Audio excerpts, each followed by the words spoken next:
I've always been a huge fan of director David Lynch and am quite familiar with his filmography, but there's always been one of his films that has somehow eluded me all these years, and that's the topic for today's episode. This is the Kazdoy Closet. I'm Kazdoy. This is my closet full of all the stuff that I love, and today my first reaction upon finally seeing David Lynch's sci-fi blockbuster epic, Dune. So here's what I knew about Dune going into it. First of all, it was not a big hit, either critically or commercially, when it was released in 1984. Second of all, it was based on a very well-regarded and famous science fiction novel from the 60s, which I had not read. And third, that David Lynch was not very happy with the completed product. But like I said, I am pretty familiar with David Lynch's filmography.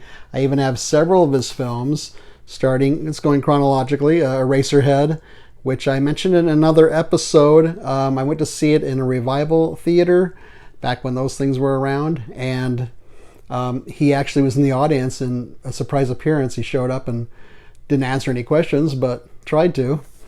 The Elephant Man,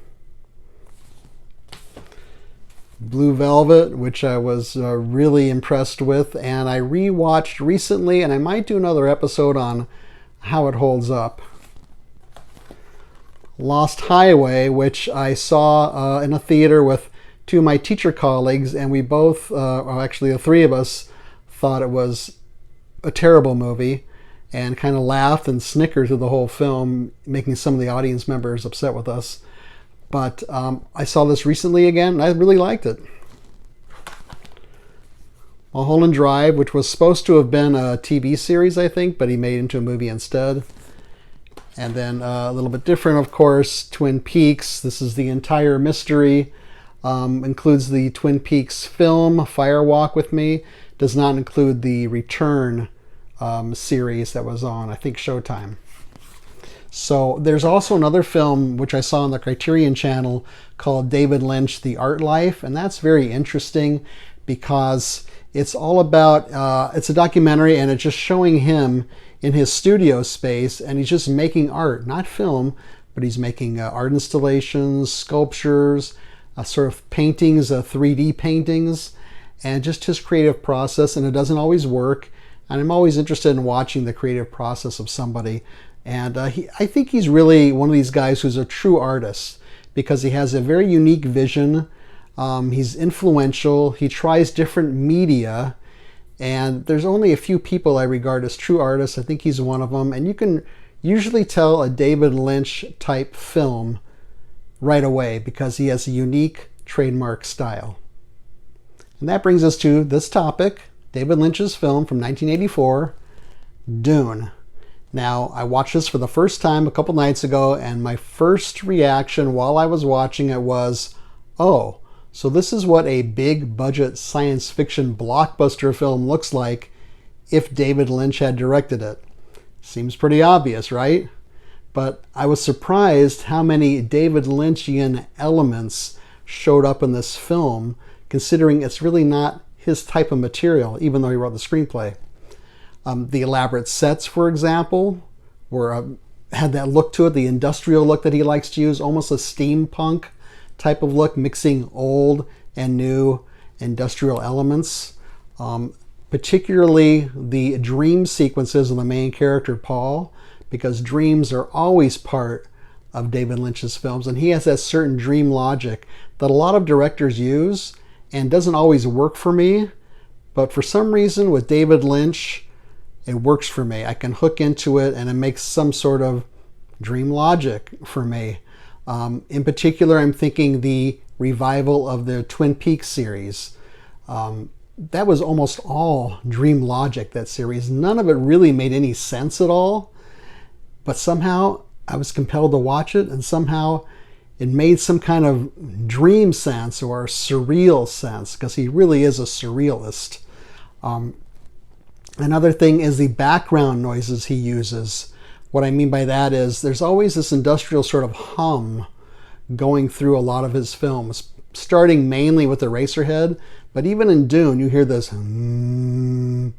going through so many of the scenes, almost through the entire film. And also he plays attention to the music in his films, and that's no exception here. The music is really good. It's by the band Toto, so I was kind of surprised because they were sort of like a pop rock one-hit wonder band. But I was surprised how good it was. They were also aided by Brian Eno, who I think is just great. I'm a big fan of his, so I'm sure that added a lot to it. But the music was good too. So all those elements added up to a David Lynch film. But what about the downside? So on the downside, well, aside from Paul, the main character played by Kyle MacLachlan, who shows up in a lot of David Lynch films, and this was his first feature film, the characters are all pretty flat and pretty uninteresting, and we really don't care about anybody else except for Paul. Now, as far as the plot goes, it's kind of confusing and kind of basic. It's mainly about this planet that they call Dune. It has other name, and it has this element called spice. You can kind of see it here, the golden look, and it's very valuable for several reasons, including a drug type property it has, as far as I could tell. And these other planets are trying to get control of Dune. And Paul is the Messiah everybody's heard about in legend, who's going to come and save the people of Dune and help them take control of their planet and let them rise up from being underground all this time. Now, the dialogue is kind of clunky at times. And not clunky bad like in Blue Velvet, where it's supposed to be sort of a joke and ironic and intentionally dumb and funny, but just bad dialogue. And there's also a lot of voiceovers. You hear the inner thoughts of maybe 6 or 7 characters. And from what I understand, they added those later because the plot was so confusing. They had to add the voiceover point of view inner thoughts voiceovers of several characters so the audience wasn't confused as to what was going on in the film. The special effects, they're okay. I thought the worms were kind of boring, actually. Now, maybe it's because this was made in 1984 and people have improved upon this worm-type creature since then. But to be honest, there's about 3 or 4, maybe 5 sequences where the special effects were terrible, and I was really surprised how embarrassingly bad they were. So the other thought I had watching this was, this film is a mess, but it's a very interesting mess. So the main reason I watched Dune is because this fancy new special limited edition just came out from Arrow. Arrow does some really great work, like I've said before. And so let's briefly take a look at what's in here. First of all, you have another very nice hard box. You have a 60-page booklet, which is very good. Includes some photos, an interview with Lynch, and a poster, which is a 2-sided poster. So you have, I think that was really the movie poster there when it came out. And then you have sort of an alternate poster there. And then you even have a movie. How about that? And I used the alternate artwork for this movie. You can switch it back and forth. And it has 2 discs. One disc is the film. The other one is a bunch of bonus material. There's a lot of bonus material on here. All about the film, the music, the special effects. I think maybe the novel also. I didn't watch any of the bonus features yet because I just wanted to focus on what my reaction was to the film. And then there's some little like cards, like lobby cards. Some of them are okay. Some of them are kind of boring. Kind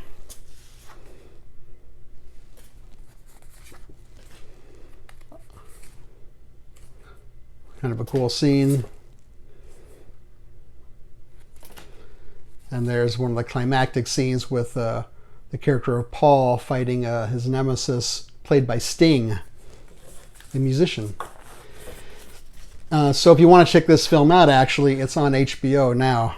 So the bottom line, I think, is it's my least favorite of David Lynch's films. And another thought I had watching it was am I ever going to watch this thing again? But it's been a couple days and I've been thinking about the film, and that's usually a good sign that I do want to see something again.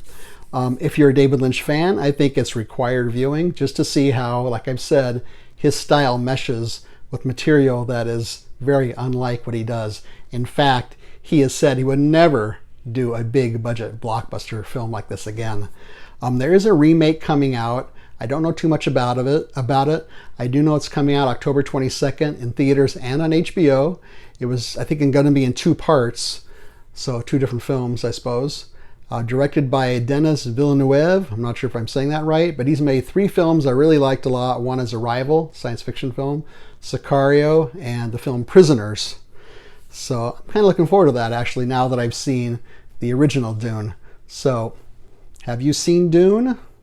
Am I getting something wrong? Am I missing something? What did you think? Maybe you're a big fan of the novel. Feel free to leave a comment down here or a suggestion. Feel free to leave a thumbs up. Don't leave a thumbs down. Subscribe would be great. Share this with your friends and neighbors. So I hope you liked this video, and I thank you for watching, and I will see you next time.